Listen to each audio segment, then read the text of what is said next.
We learn early that our innovations are only as strong as the foundations they are built on. Build them with strong support, and they will soar. Engineering innovations are no different.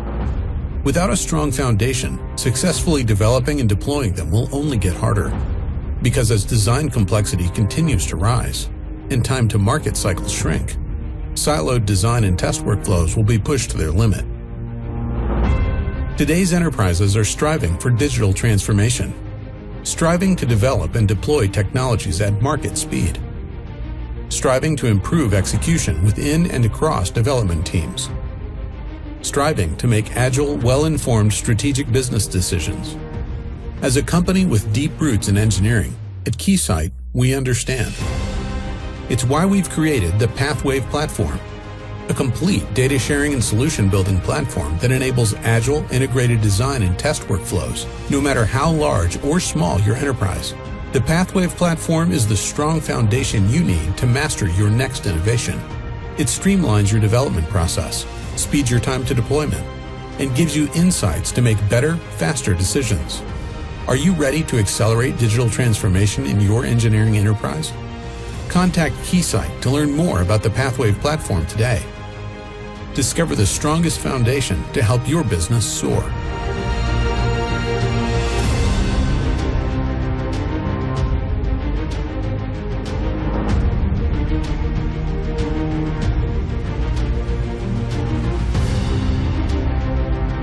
Welcome to today's webinar. My name is Stephen Slater. I'm the High-Speed Digital Planning and Marketing Manager for our Signal Integrity and Power Integrity Simulation Solutions. I'm based out of Santa Rosa, California, and I'd like to thank you very much for joining us today. Let's get started. Let's start by taking a look at a typical DDR5 application. It's important that we cover some of the terms that we'll use throughout this seminar so that you understand exactly what we're talking about. On the left-hand side, we've got a memory controller, which in this case is represented by a CPU that's sitting inside a package and connected to the motherboard via a mechanical socket. The traces that we will be routing through the board are both single-ended as well as differential.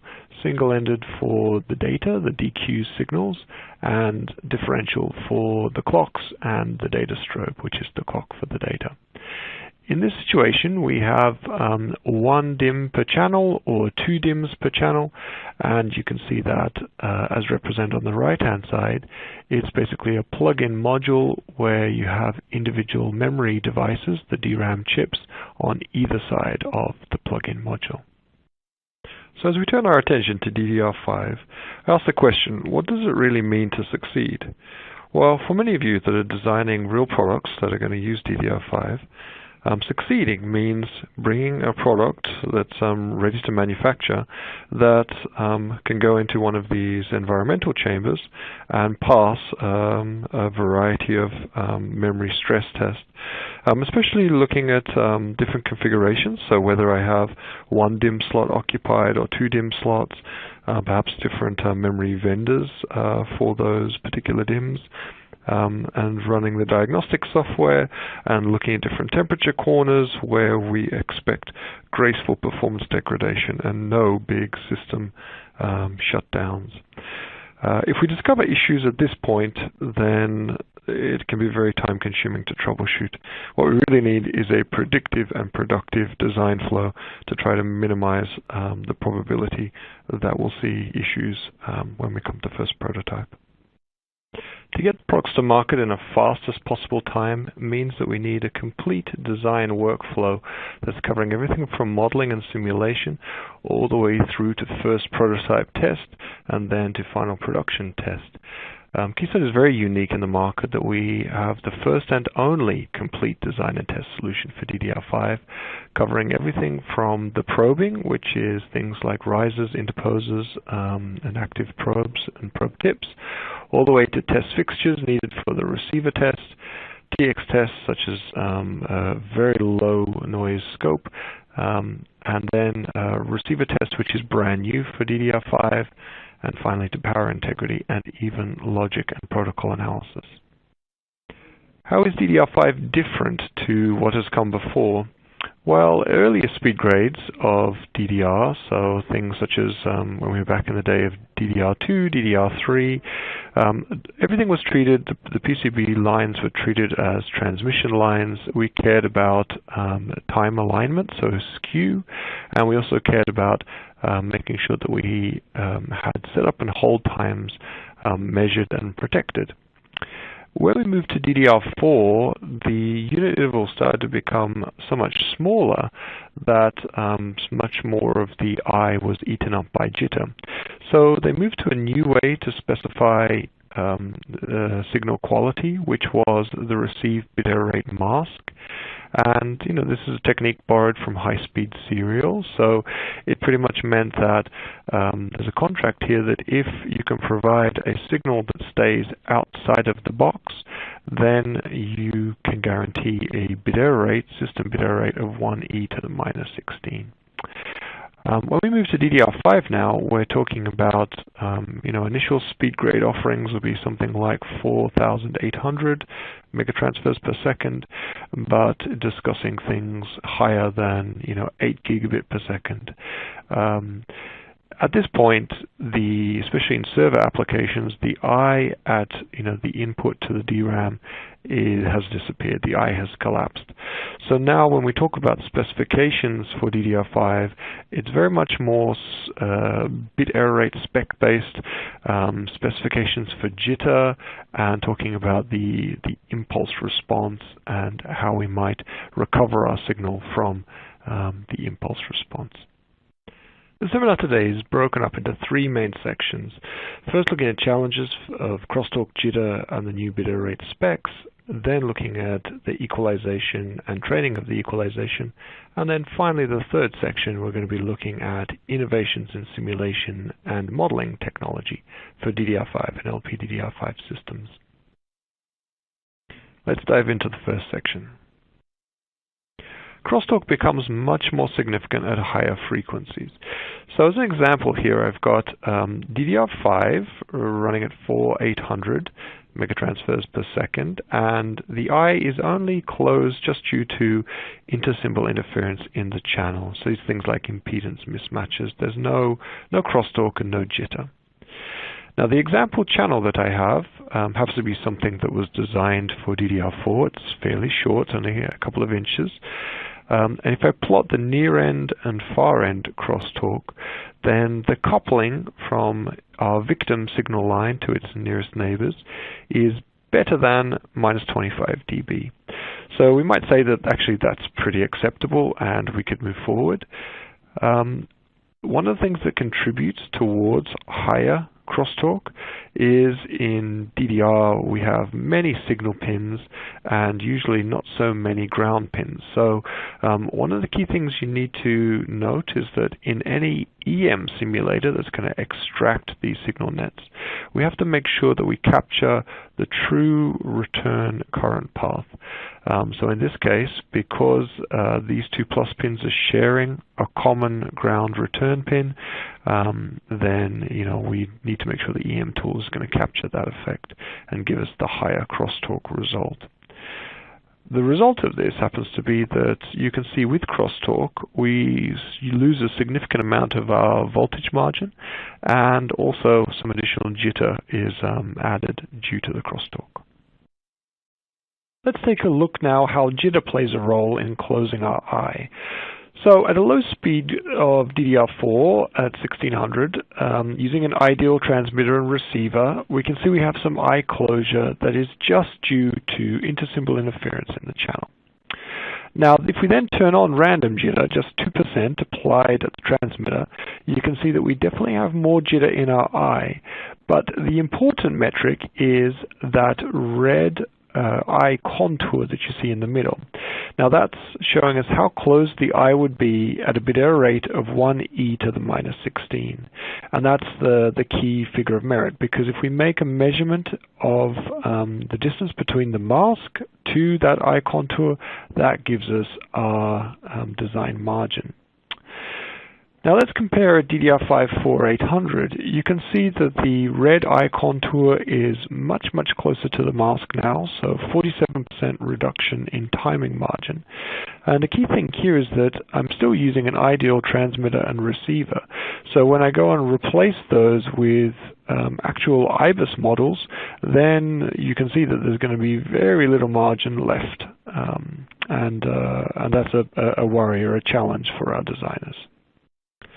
The JEDEC DDR5 spec has not been released yet, still in draft and progressing.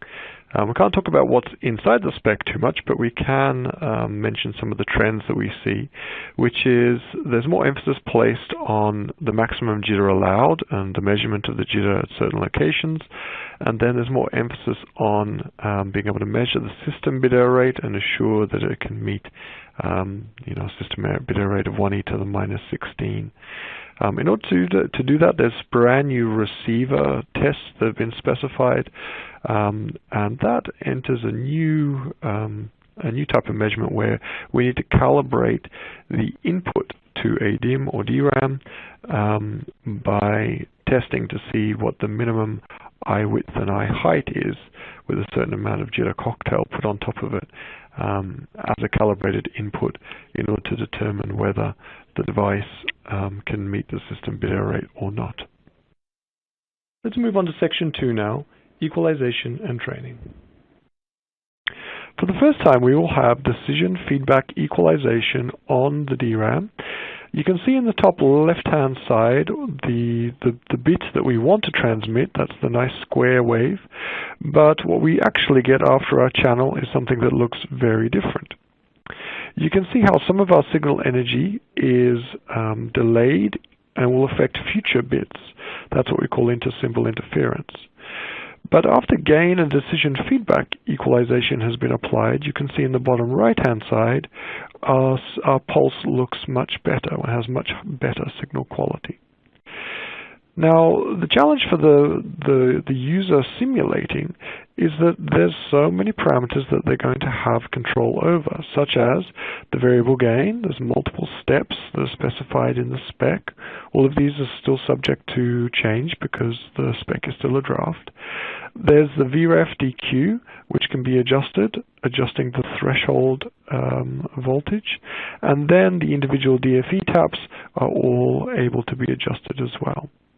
And so part of the challenge, the key takeaway from this slide, is that in order to find the most optimal equalization, we really need to use simulation and run a batch simulation to find the best settings. So how is this going to impact the way that we perform measurements? Okay, well, now it means that the traditional place for DDR specification was at the balls of the DRAM package. Unfortunately now, the eye is going to be very closed by the time we probe there. And so we need to make a measurement of the signal quality, we really need to move the DDR5 receiver specification inside the die after equalization.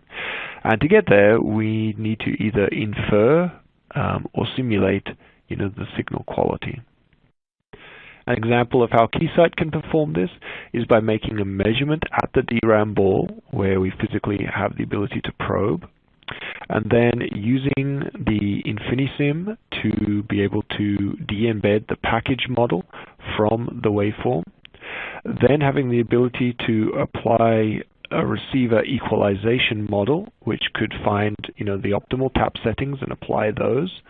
And then now on the scope we have a virtual probe. It's showing us what the waveform looks like after both of those signal processing steps, and then being able to make a measure of the signal quality on the eye. And this is this is brand new because this is a challenge we didn't have with DDR4, and it needs a new TX test methodology.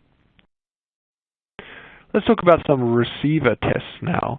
And something that's brand new in DDR5 is that the individual DRAM will support a loopback mode. That means there'll be a dedicated I/O pin that enables the signal that goes and gets put into memory, but then can be looped back out again through this dedicated I/O pin. This means that on the left-hand side, in the green block, we can have a Keysight bit error rate tester. So this happens to have the analyzer as well as the signal generator and aggressor generators with random jitter and sinusoidal jitter sources to create a stressed eye. So this is a calibrated eye that has a certain very difficult amount of eye opening, and inject that into the device under test, and then the signal, after it gets equalized, can be looped back out through the I/O pin and tested for whether we had a bit in error or not. And so if we can capture 5.3 billion bits measured in this way, then we have a great confidence level that we can beat the system bit error rate. Now let's take a look at skew adjustment with right leveling. So this is not new for DDR5. It's been in many earlier generations as well. But what happens, one of the big challenges for a designer, is that as you're routing the PCB traces, the clock is inevitably skewed to the data strobe, and then the data strobe itself is skewed to the individual DQs. So none of these are perfectly time aligned, and that's going to eat up margin. So there's this process of right leveling that happens in the memory controller that tries to deskew each of these signals. So the controller has the ability to do this, so to align the DQS to the clock and then to align individual DQs to the DQS. And this is something that I bring up now because it needs to happen in the memory controller, but also has big implication for simulation. We need to be able to do right leveling if we're going to make sure that our simulation to measurement is going to correlate very well. Okay, so we've covered a section of the main challenges that we see for DDR5 when we come to simulate. Now let's take a look at some of the innovations in simulation and modeling. So something that's new is applying IBIS-AMI for DDR signals. So IBIS-AMI is a very mature standard for modeling that's been used for high-speed serial for many years. One of the benefits of IBIS-AMI is that many of the silicon vendors already know how to create these IBIS models. It hides their intellectual property, so exactly how the equalization works can be encapsulated in the AMI model.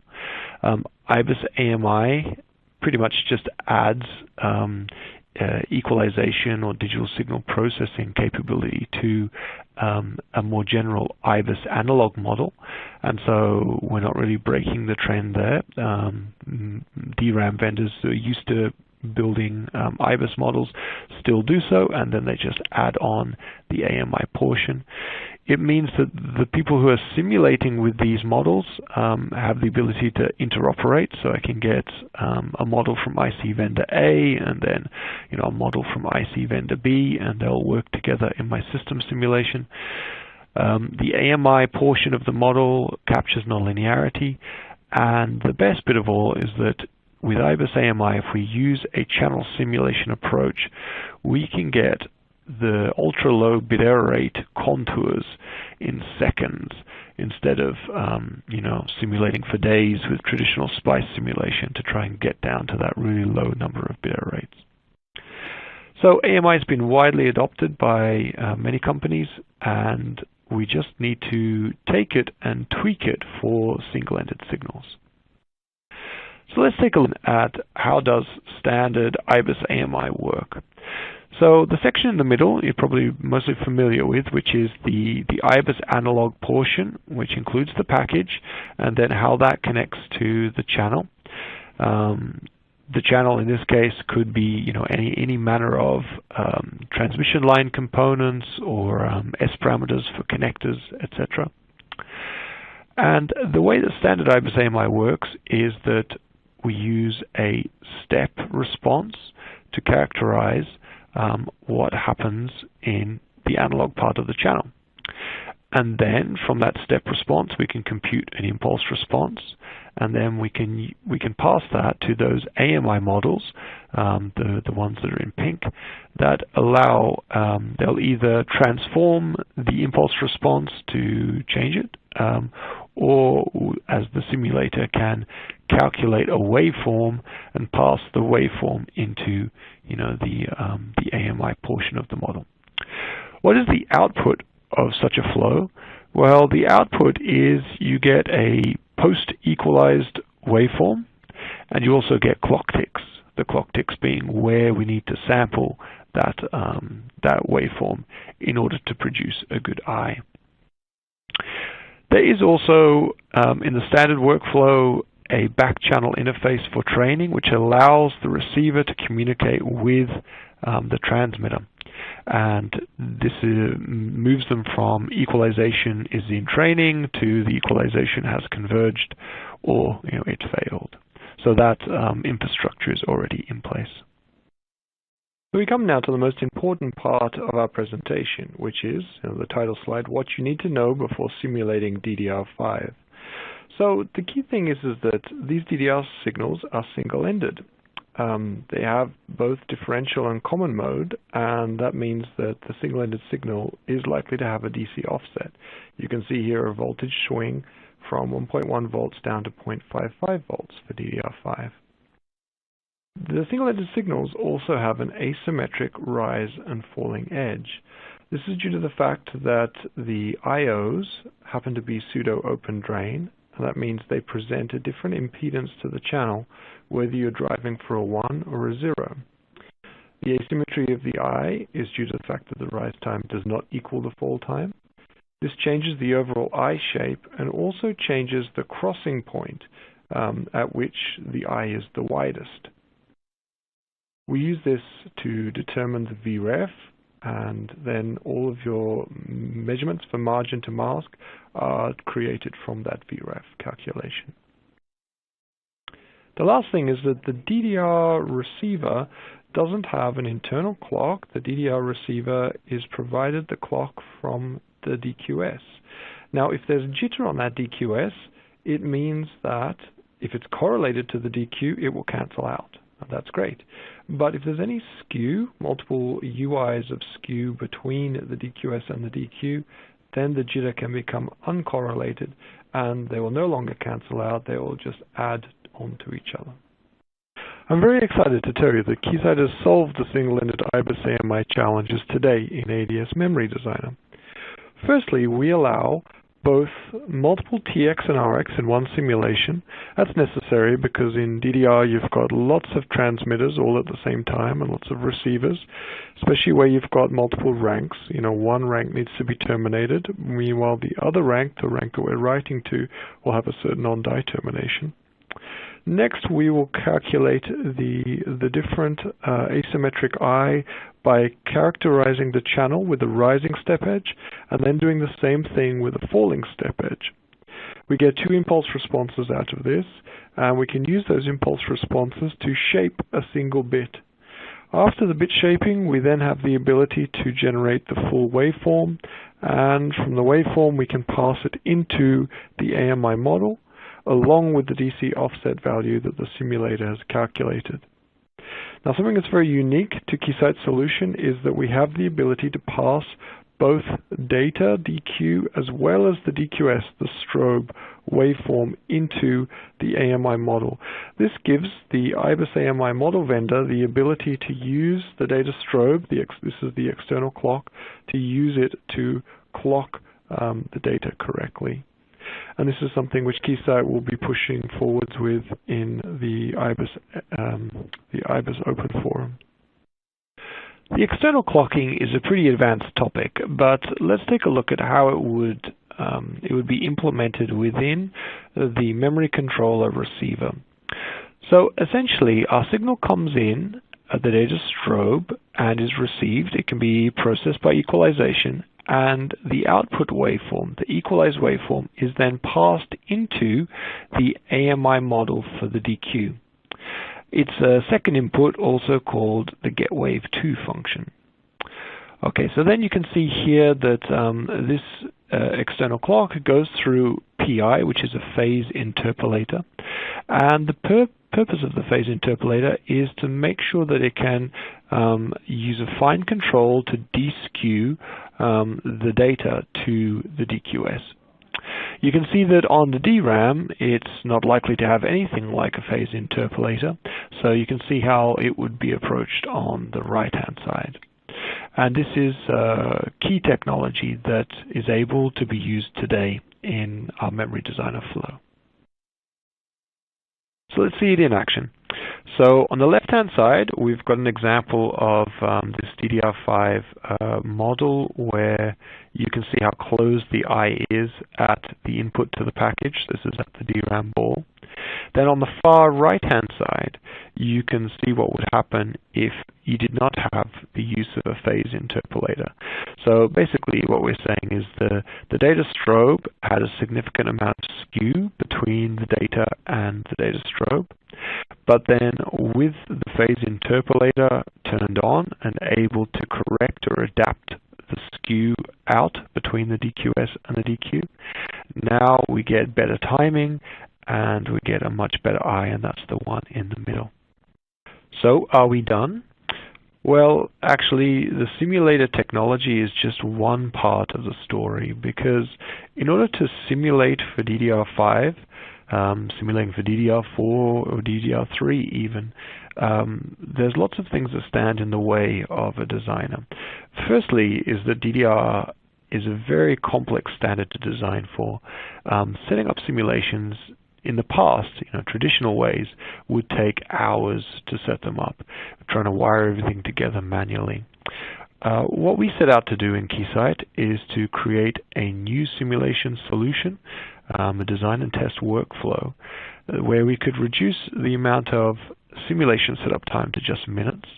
We want to be able to use one schematic for both DDR bus simulation and transient simulation. We want to be able to apply IBIS models to groups of signals as one. So in other words, think of like a device-centric type of setup. We want to be able to use simple wiring, so connecting from one component to another component just by their signal identification. So if this is DQ0, I know I want to be connected through all of these components to DQ0 at the receiver.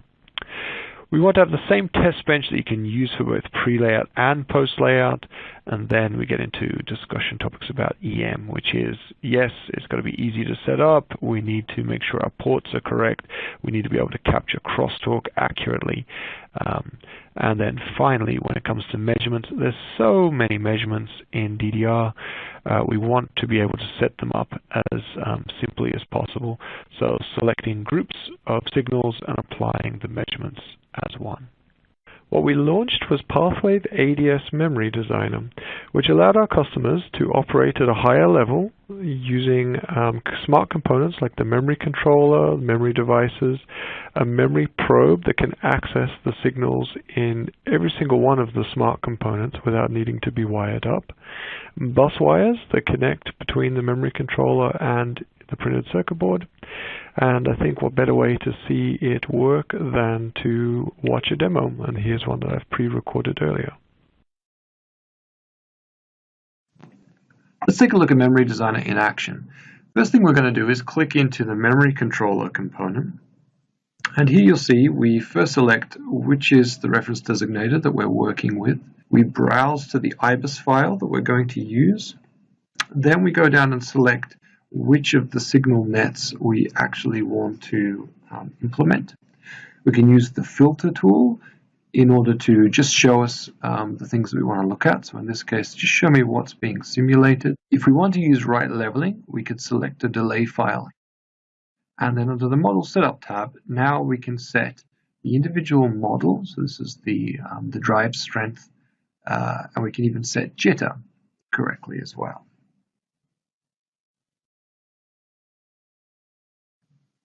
Smart bus wires connect components together. If I delete one and add a fresh wire, you'll see it pops up a dialog allowing us to make connections from the component on the left to the component on the right. It's as easy as pressing Auto Connect, and using the signal IDs, they get matched together, And we get a little flag showing us that the pin information doesn't quite line up, but that's okay. That's a secondary requirement. Next on our tour, we're going to click into the memory device component, which can represent a single DRAM, an entire DIMM, or multiple dies within a single DRAM.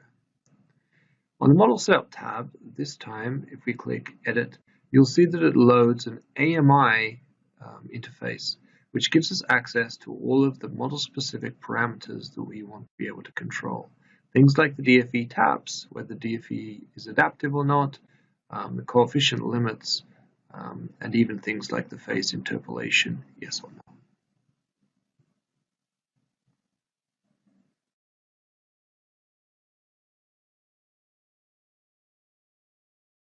Before we hit Simulate, let's first click into the memory probe. The memory probe can be used to measure the right leveling and write out the delay file, but we also use it for selecting compliance tests and also for selecting which measurements we want to make on which particular groups of nets. We can do them at certain pin locations, like only at certain DRAM, or we can choose to make the same measurements on the signal net everywhere throughout the design. Now if we press Run, you'll see that in a bit-by-bit simulation with IBIS-AMI, it takes a very little amount of time to simulate.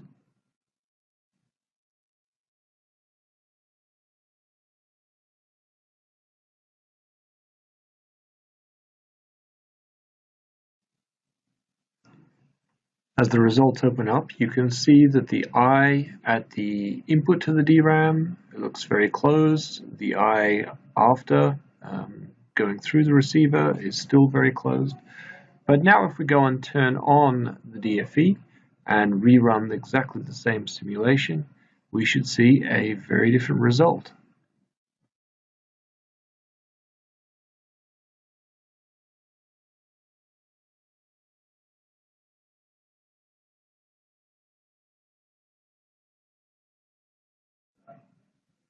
As you can see with DFE, we've now been able to open up the eye and we'll be able to make a measure of eye width and eye height. A unique attribute of the memory probe is its ability to completely control and automate Keysight's compliance test apps.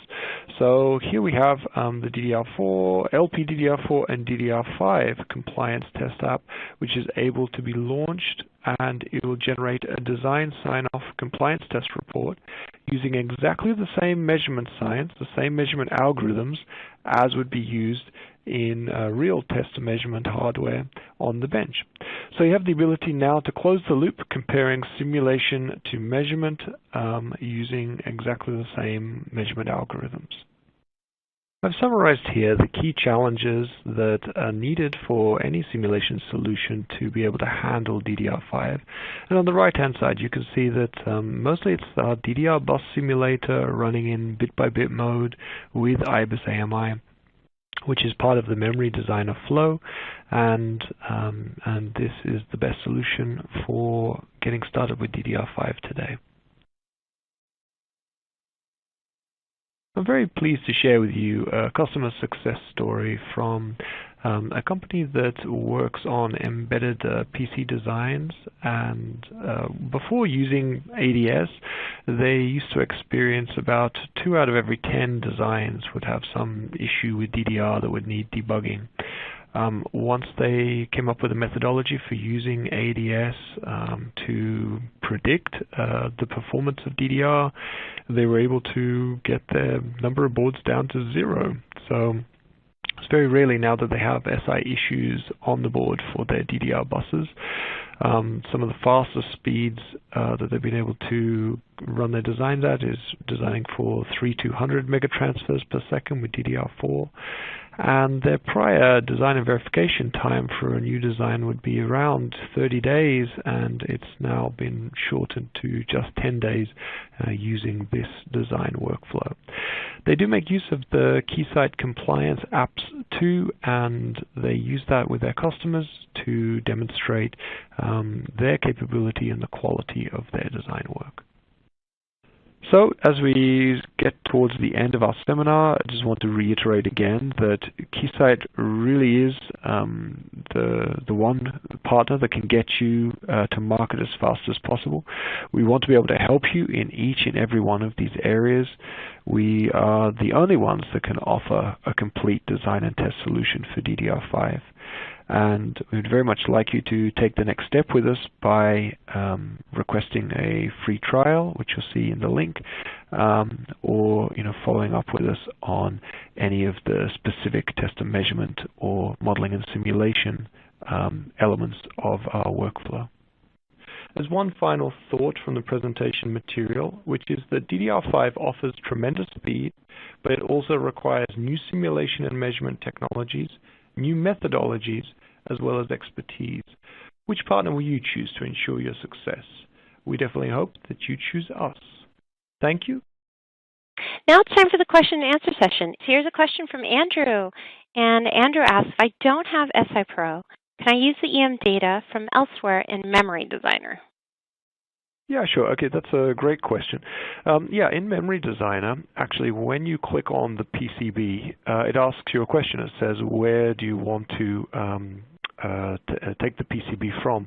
It can be S-parameter data. It can be a cell within ADS, so another schematic within ADS, or it can be from an SI Pro EM data cell. The S-parameter data that might have come from a third-party EM tool, we actually even read the header information, so it's just text information that's in the file, and try to help the user decipher or pull out information for the signal IDs. And that's typically because some of those other tools would put some port information in there. So they might tell you, which port is DQ0, which port is DQ1, etc. And we can parse that information. So yeah, the flow is nice and easy, no matter where your S-parameter data comes from.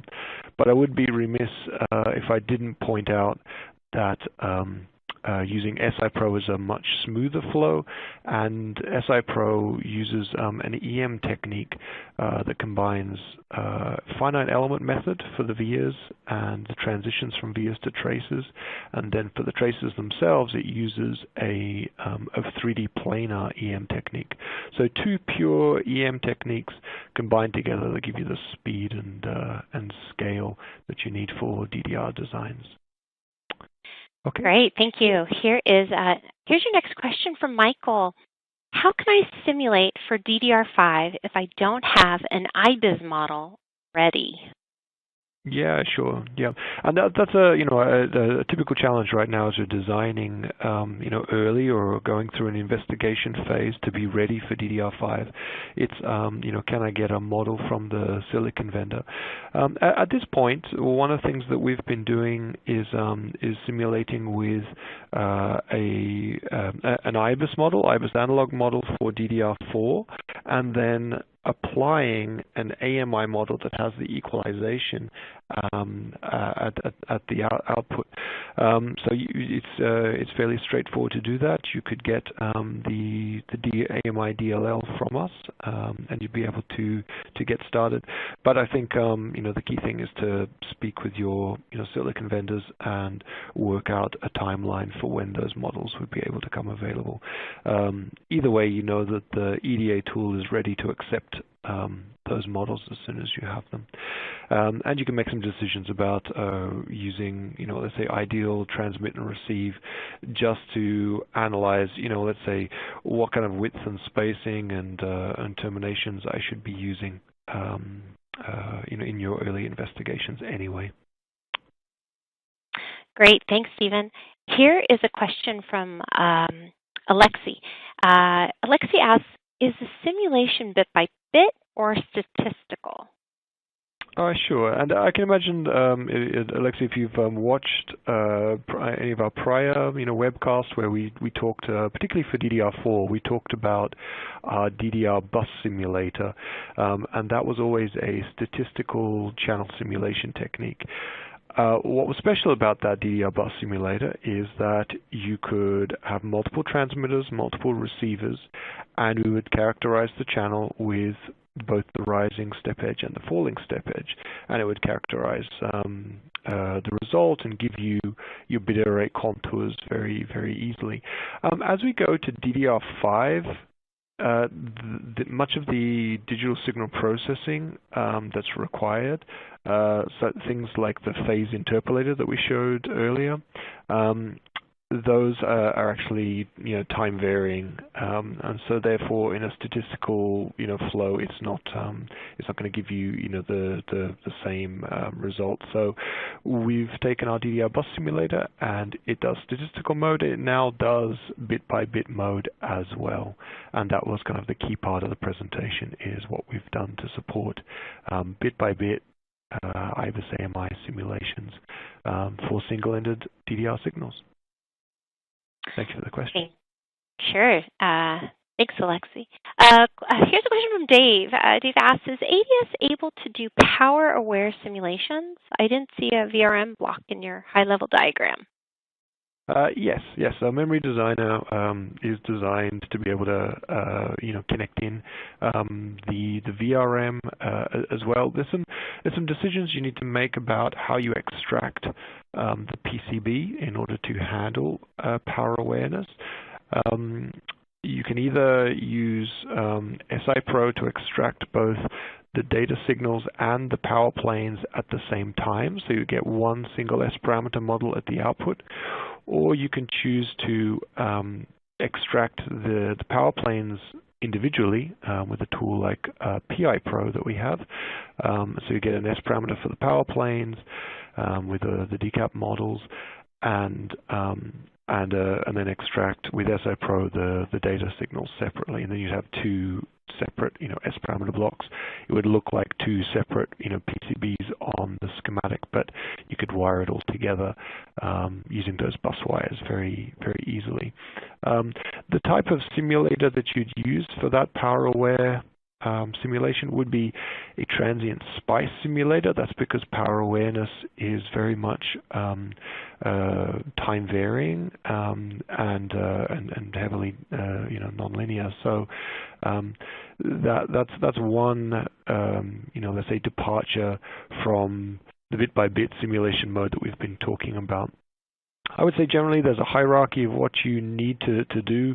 The most important thing is handle the equalization. So, your first step would be to, start with the bit-by-bit simulation.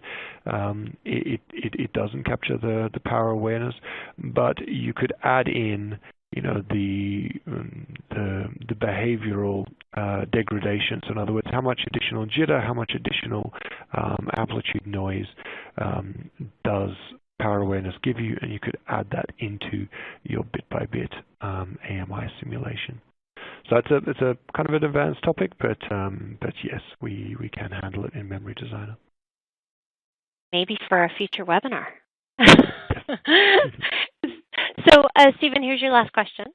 And this comes from Jonathan. Jonathan asks, how do you check with your tools the difference in signal length? Yeah, sure. Okay, so now the reason, Jonathan, I guess you're asking a question is because skew matching is really challenging. On the PCB, in order to try and time align a lot of these signals, they use serpentine or switchback kind of routing. And the challenge is that trying to get within kind of 5 picoseconds of skew match is challenging. But then you've got PCB tolerances as well. So designers are trying to get within 1 or 2 picoseconds of skew match.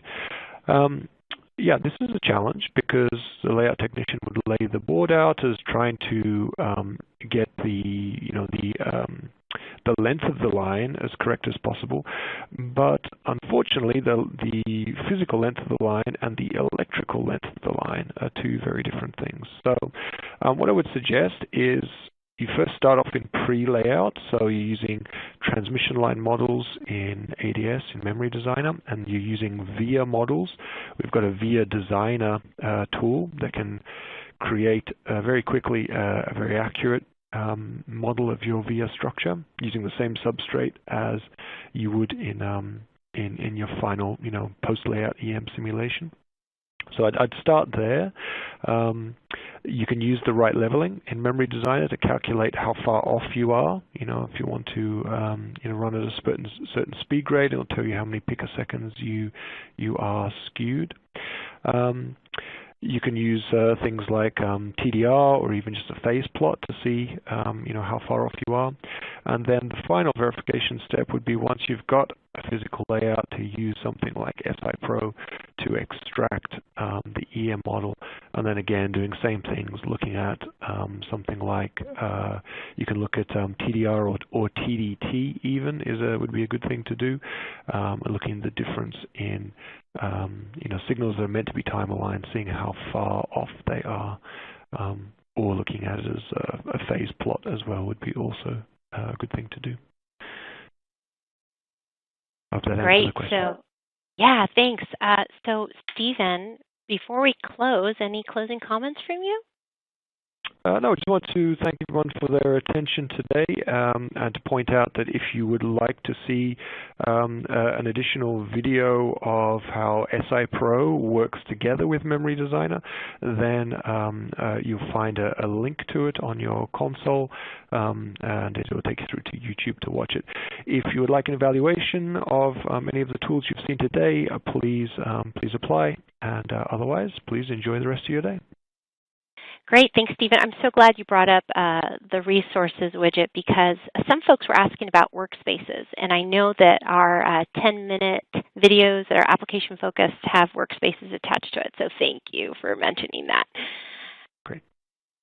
Great. So this concludes today's webinar. Thank you for attending today's webinar, brought to you by Keysight Technologies.